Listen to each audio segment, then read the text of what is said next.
Tonight, we drift quietly through the waterways of Venice, a city built not upon the earth, but upon the water itself. Imagine the soft lap of tide against stone, the faint creak of a moored gondola, and the distant murmur of footsteps echoing over narrow bridges.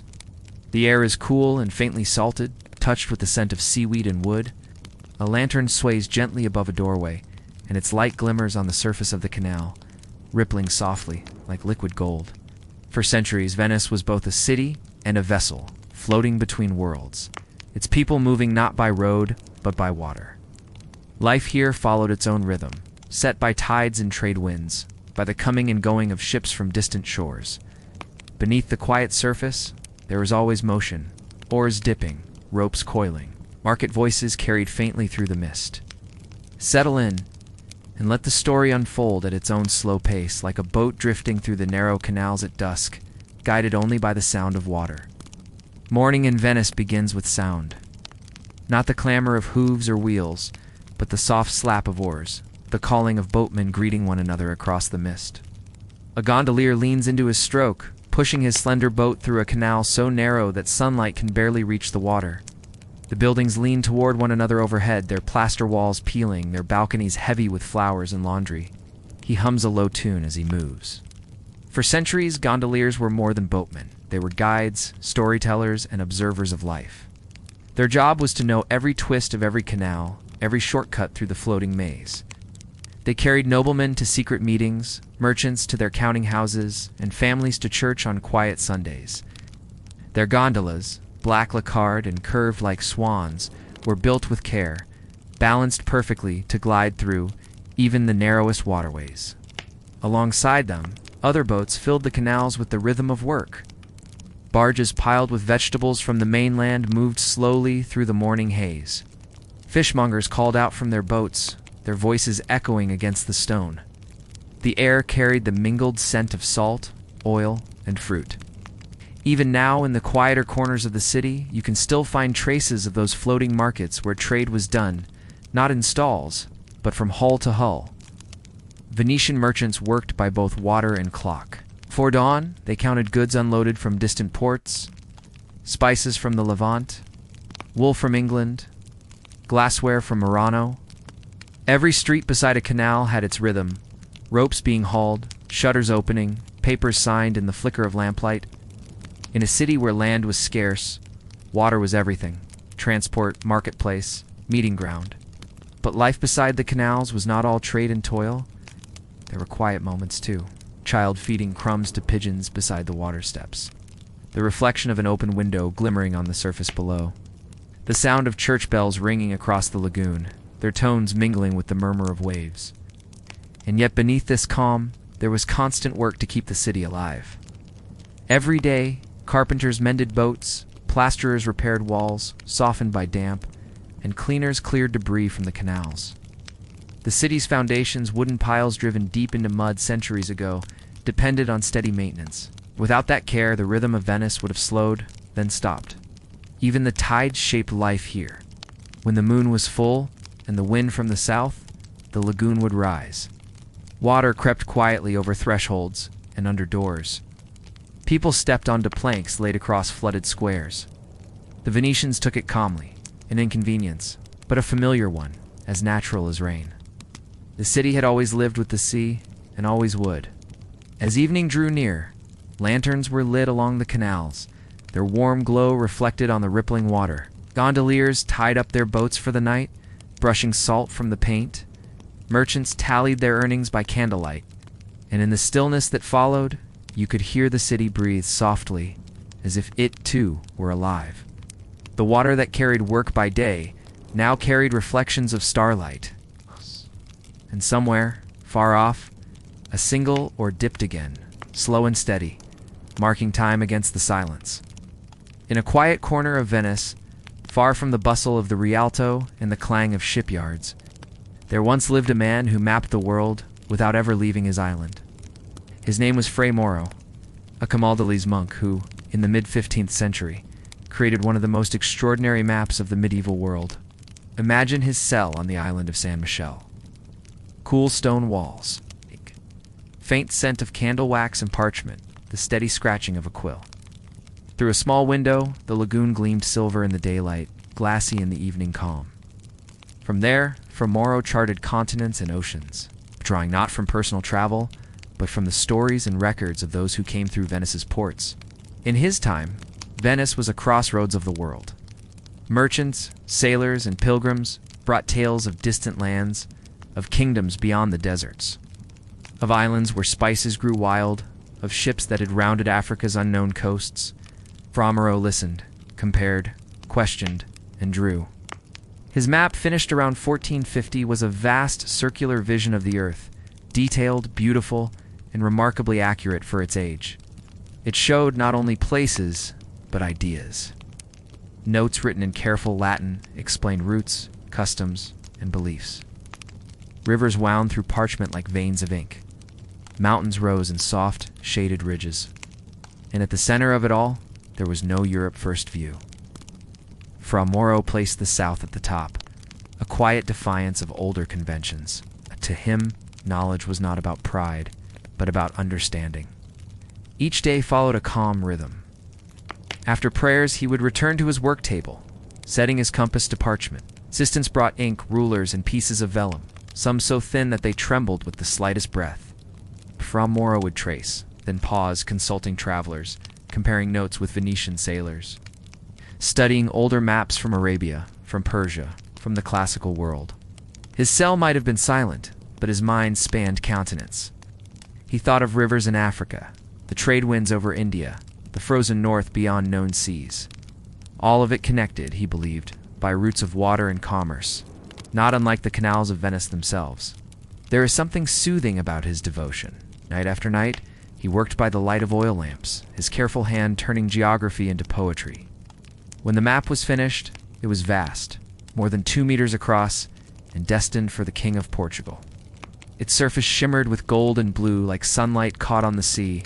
In it, Fra Mauro captured a world that was both real and imagined, a balance between faith and reason, story and observation. Never sailed beyond his lagoon, yet his work became a monument to exploration and curiosity. Even now, centuries later, the map endures, its soft colors faded, but its spirit intact. And if you were to stand before it today, as many do, you might notice something familiar. The canals, the islands, the curves of the Adriatic, all drawn with a precision that only a Venetian could achieve. He understood that water was the thread that bound everything together, from the city outside his window to the farthest edge of the world he had traced. As we drift away from his cell, let's follow that same water outward, back into the open lagoon, where the tides move gently and the past seems only a reflection beneath the surface. Beneath the calm waters of Venice, another city rests. Not of marble and brick, but of wood, clay, and forgotten labor.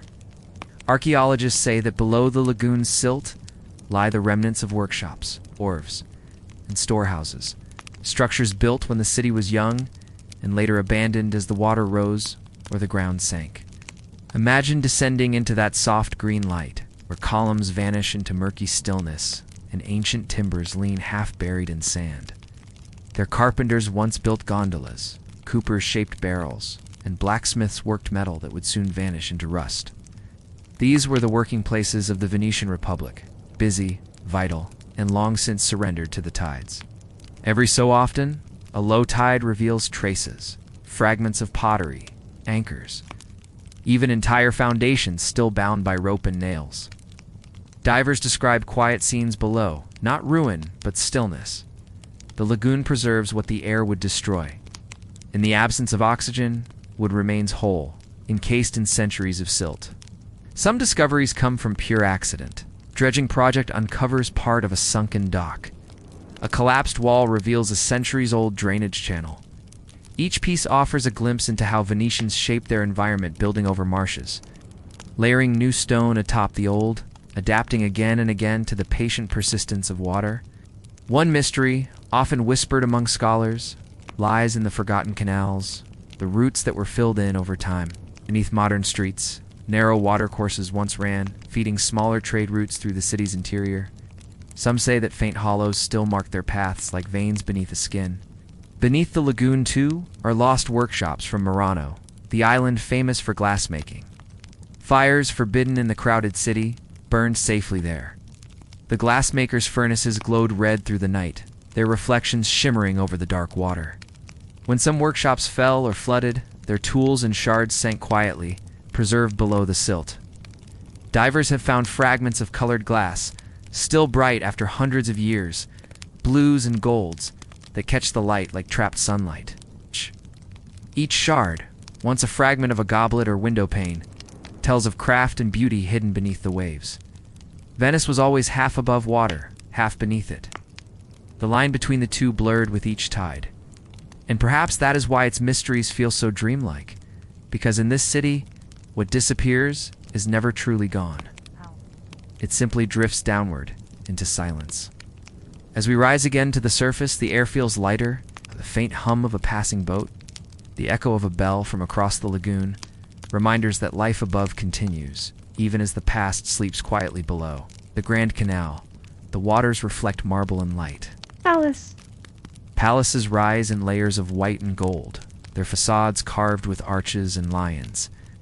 At night, candles flicker through the windows, and the air fills with the faint sound of music, the gentle rhythm of a lute, the slow turn of a dance. Inside, noble families dine under painted ceilings, their tables filled with glassware and silver.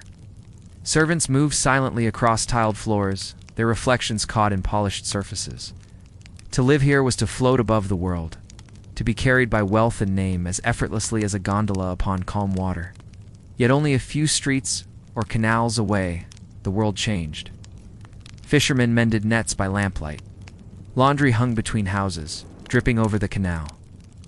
Children played beside boats tied to doorsteps. The smells of fish, oil, and salt filled the night air. For every family that lived in marble, dozens lived in wood and plaster, in homes that creaked softly with each tide. Still, Venice was not a city divided by walls. Its people, from noble to laborer, were bound by the same water, crossed by the same bridges. Gondoliers carried nobles to masquerades one evening, and fishmongers the next morning. Bakers supplied both palace kitchens and market stalls.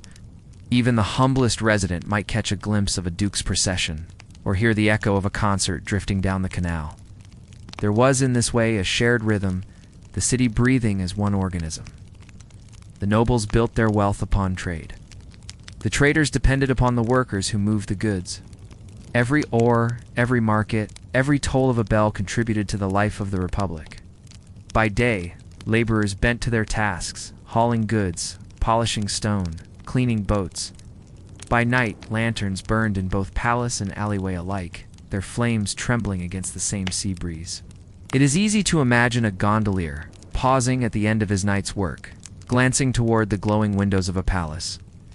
He would see laughter, light, and music, but also perhaps a faint sense of sameness, shared solitude, in a city always surrounded by silence. The lagoon made equals of them all. In the end, nobles and workers alike carried by the same water. As the night deepens, the canals quiet once more.